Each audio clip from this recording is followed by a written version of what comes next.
E se a gente pensar no Hugo, ele se tornou aí um dos jogadores mais importantes do Corinthians nessa temporada. O problema do Corinthians era goleiro até pouco tempo atrás. Saiu o Cássio, daí veio o Carlos Miguel, ficou pouco, já saiu, e agora? O que o Corinthians vai fazer? Perdeu os dois. Essa era a discussão. Chegou o Hugo, resolveu o problema do gol, e essa discussão já ficou para trás faz tempo. Por enquanto, apesar aí dessa desavença, os dois clubes estão tentando resolver a situação de uma maneira amigável, pacífica. Mas se complicar, de repente pode parar numa esfera judicial, será que pode complicar do Corinthians correr o risco de perder o Hugo? Será que o corintiano pode se preocupar nesse sentido ou é um pouco de exagero aqui da minha parte? Não acho, não, que seja exagero. Até porque o Hugo, quando ele chegou ao Corinthians, ele fez atuações tão boas que não duvido que se a coisa ficar nesse imbróglio aí, o Flamengo diga, dá aqui ele de novo, gente. Me dá o jogador, é meu. Então, assim, eu não vou perdoar jamais o Augusto Melo por me fazer concordar com o Marcos Braz. Eu não vou perdoar. Porque o Marcos Braz e o Flamengo estão certos. O Corinthians vai. Gente, é o que eles combinaram. Não vamos esquecer que o Marcos Braz foi na posse do Augusto Melo. Né? Então, são times amigos, né? Ou eram antes dessa treta. Mas uma coisa me chamou a atenção também nessa entrevista do Fred Luiz para o André Hernan, que ele fala, é tão curioso, né, gente? Porque assim, é a tal gestão. Não é CEO, mas é CEO. Não tem esse nome, mas atua como CEO.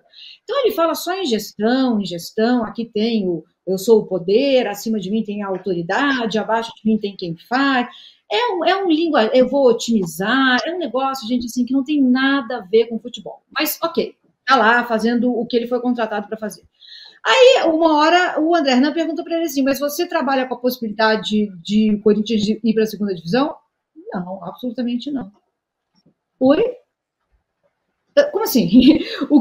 Todo o planejamento, então, tudo que está sendo feito não contempla a possibilidade bastante real, bastante concreta, de o time cair. Então, gente, assim, um destrambelhamento. É um destrambelhamento. Porque o Corinthians está na zona de rebaixamento e existe uma chance concreta de cair. Como é que o Corinthians não considera essa possibilidade quando o assunto é contas? Ah, mas então as contratações estão dentro do planejamento? Estão. A do Memphis também? Também. Bom, então eu quero saber que mágica é essa. Eu quero saber, porque assim, a nossa audiência, tá, que eu vi, também não deve, muita gente não consegue pagar os boletos, né? Nessa sociedade que a gente vive, tá difícil pagar boleto, não tá?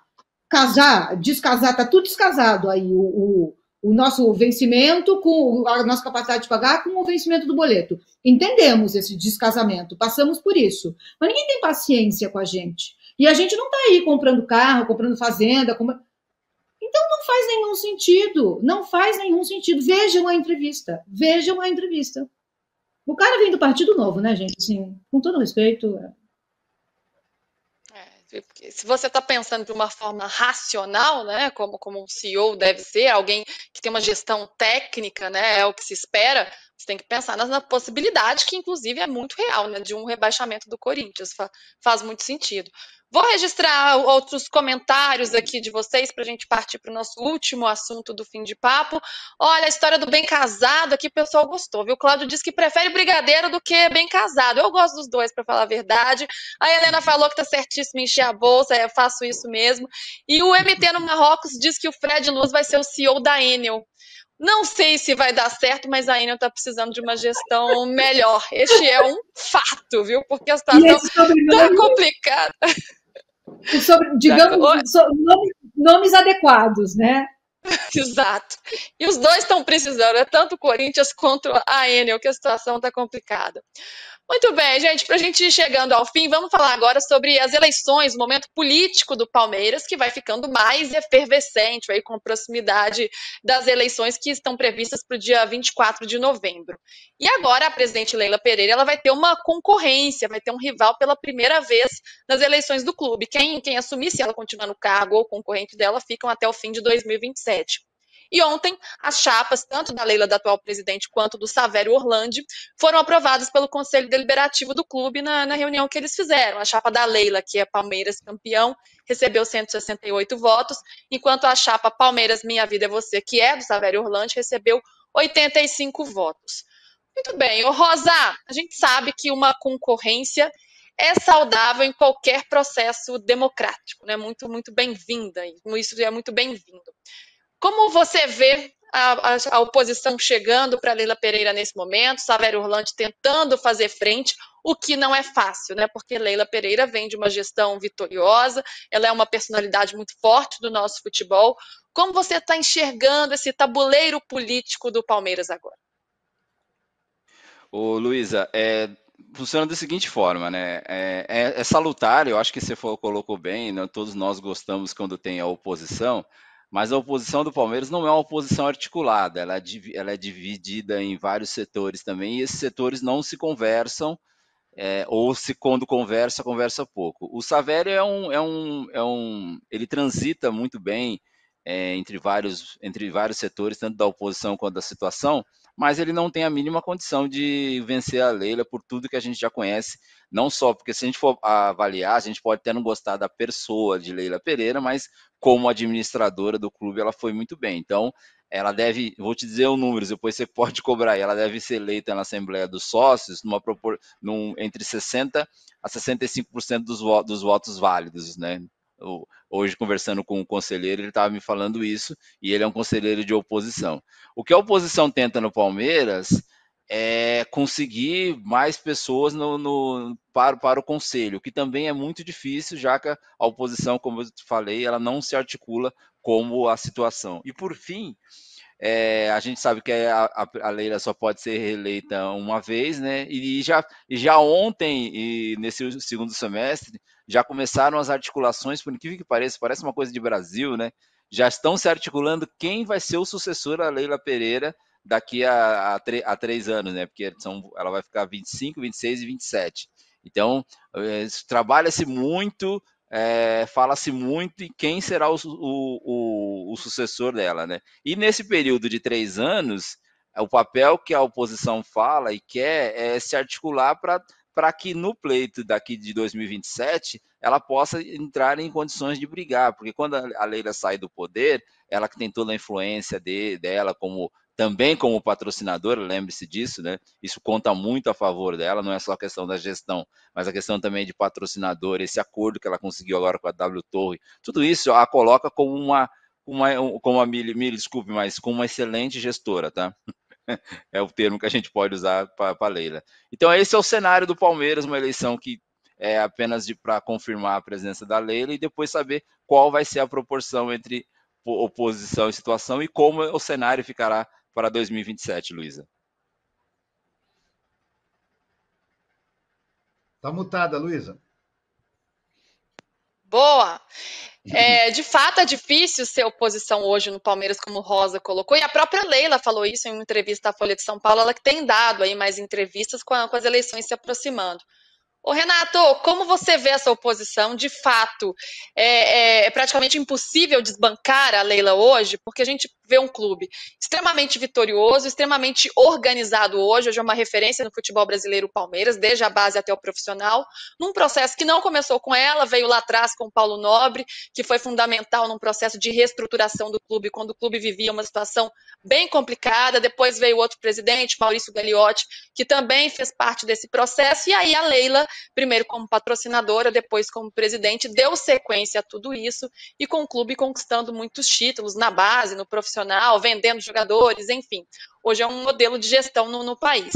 Como você vê essa disputa diante desse cenário em que, de fato, é difícil tirar a Leila hoje? Não, seria maluquice, né? Mas antes eu preciso dar uma notícia que acaba de cair aqui, né? O Corinthians venceu o Boca Juniors por 1-0. Gol da Gabi Zanotti, está na final da Libertadores feminina. E aí, Mili, o que você achou disso? Maravilhoso, eu também vi, acho que no mesmo momento que você viu, eu vi aqui, se você não falasse, eu ia falar, maravilhoso, o Corinthians vai de novo para uma final, tem um Corinthians que dá certo, né? É esse Corinthians feminino. É uma pena que o masculino não se inspire, não pegue os gestores desse Corinthians de sucesso, e aí a gente tem a Gambaré, né, que o Corinthians poderia, ela está na CBF, mas ela poderia dizer como foi feito. Tem gente lá dentro, mulheres que sabem como foi feito. Mas é isso, o Corinthians está de novo numa final de Libertadores, deve ganhar, é o melhor time desse torneio, e vai ser de novo histórico. Então tem um Corinthians que está dando certo, mas parece que ninguém liga. Obrigada, Renato, por você trazer isso aqui. Nada. Voltando aqui, Ótima Luísa, lembrança. Deixa eu só fazer meu comentário, então, sobre o Corinthians feminino. Não, sensacional o Corinthians. Muito bem lembrado, Renato, chegando à final. A Gabi Zanotti marcando gol, ela que é artilheira da competição. E é muito legal ver a Gabi Zanotti voltando. Ela sofreu muito com lesões esse ano. Ela que é uma referência do meio de campo do Corinthians, mas passou boa parte da temporada fora. E agora está fazendo toda a diferença. Já é artilheira da Libertadores. Depois de um primeiro jogo contra o Boca, que o Corinthians tinha feito lá na primeira fase, na estreia, um 0-0 muito complicado, e agora o Corinthians vence o Boca, então é muito legal, e vai enfrentar o vencedor de Santa Fé ou Independente Dragonas, que vão disputar aí a outra semifinal. E a gente espera aí que o Corinthians conquiste mais um título representando o futebol brasileiro, já que é o Corinthians e o futebol nosso que dá certo também, né? Não torcendo pro Corinthians de fato, mas pro nosso futebol, isso é bem legal. Diga, Renato, continue aí falando de Leila Pereira. A Leila é inquestionável no Palmeiras, entendeu? Eu só vendo a questão da Leila, o que eu acho engraçado é o seguinte, né? Porque o Landim também deveria ser inquestionável no Flamengo, e não é, ao contrário. Agora, lá houve um racha. O Flamengo vai pela primeira vez disputar uma eleição sem oposição. Todos os candidatos estiveram em algum momento na digestão do Landim ou do Bandeira. Então não tem oposição, divisão lá. E, pelo contrário, as pesquisas indicam que no Flamengo o Landim, quer dizer, o Dunche, provavelmente perderá a eleição. No Palmeiras não há a menor condição de você pensar em qualquer outro presidente que não seja a Leila por tudo que ela fez e pelo sucesso que o Palmeiras é. Mili, você não pensa diferente, né? E você vê muitos méritos no comando da Leila aí à frente do Palmeiras. Sim, eu acho que é histórico, né? A gente tem uma mulher no comando de um time considerado um dos maiores, né, do Brasil, da América do Sul, do mundo. É uma gestão muito vencedora, né? Concordo com o Renato, eu acho que o Landim talvez, mas faz 2 anos, 23 e 24, o Flamengo ganhou um estadual, né? Então pesa contra essa administração também montar um time vencedor que não levantou muitos canecos 23 e 24 nesses ciclos, né? E o Palmeiras não, o Palmeiras está ganhando. Eu fico até surpresa dela ser reeleita com só 60%. Porque é uma administração contra o que vão falar da Leila? Quem é palmeirense, né, gente? 60% me parece pouco para um ciclo tão vencedor, sabe? Quase inquestionável, assim. Eu tenho críticas à política de preços de ingresso, assim. O que me coloca em campos opostos da Leila é o fato dela ser uma banqueira e eu me identificar como uma comunista marxista. Ali a gente está em campos completamente opostos. Mas, analisando o futebol como ele é, ela fez quase uma irretocável, né, gente? Só 60%? É estranho.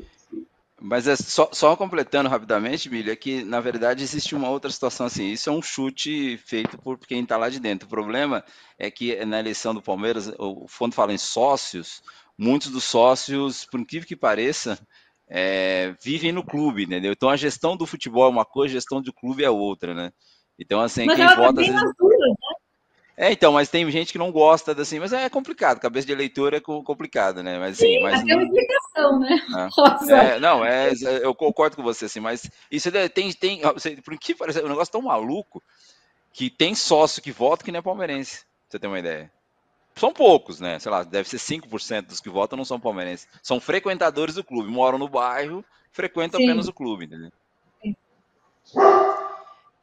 Eita, que esse latido anunciou o fim de papo de hoje. Foi o seu, Renato, ou foi o da Mili? São tantos cachorros por aqui. Foi o seu. Eu conheço até o latido. Foi o Zeu. Olha, já estão famosos. que fez até uma aparição aqui, né? Apareceu aqui lambendo a minha cara num determinado momento. Ele adora participar de lives. Ele já está mais do que acostumado. Daqui a pouco você chama ele de novo na próxima, Renato. Muito bem, bom. gente. Deixa eu encerrar o fim de papo de hoje. Vou dar o resultado da nossa enquete, que fala sobre a seleção brasileira, jogo de logo mais contra o Peru. E a pergunta era a seguinte: uma vitória da seleção hoje vai dar paz ao Dorival Júnior? 65% não, ainda precisa convencer mais. O restante diz que sim, vai acalmar tudo. Veremos logo mais. Sei que vocês estão muito ansiosos, mas antes, deem like aí no nosso programa, finalizando por aqui. E Helena Matos manda um coração pro doguinho do Renato, pro Zeus. Gente, Rosa, Renato, Mili, um grande beijo para vocês. Até amanhã, tamo de volta. Amanhã tô aqui de novo. Tchau, tchau, gente. Bom programa a todos. Tchau, Tchau, tchau. Qual?